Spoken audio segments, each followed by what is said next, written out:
అందరికీ నమస్కారం. పోయిన భాగంలో మనం లలితా త్రిశతి నామాలలోని 66వ నామం యొక్క అర్థాన్ని తెలుసుకున్నాం.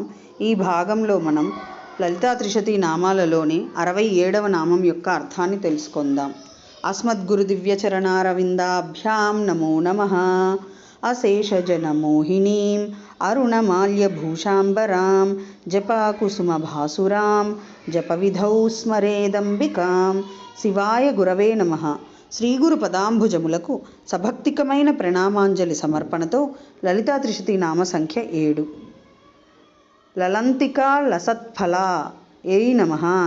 లలంతికా లసత్ఫలా ఇది 8 అక్షరముల నామము. ఈ నామంతో మనము అమ్మవారికి సపత్తికముగా నమస్కరించుచున్నప్పుడు ఓం లలంతికా లసత్ఫలాయై నమః అని పలుకవలెను. లలంతికా లసత్ఫలా నవరత్నముల చుట్టూను ముత్యములు పొదగబడిన ఆభరణ విశేషమును కలది అని అర్థము.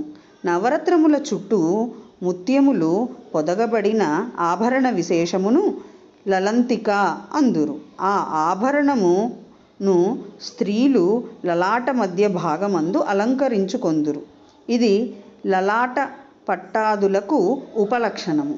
లలంతిక అనడి ఆభరణముచే ప్రకాశించుచున్న పాలభాగము కలది కాన శ్రీ లలితా మహాత్రిపుర సుందరీదేవి లలంతికా లసత్ఫలా అని స్తుతింపబడుచున్నది. ఓం ఐం హ్రీం శ్రీం లలంతికా లసత్ఫలాయై నమః. శివశక్తి రూపాయ నమః శివాయ. ఓం ఐం హ్రీం శ్రీం శ్రీమాత్రే నమః. సర్వం శ్రీ సద్గురు దివ్యచరణారవిందార్పణ.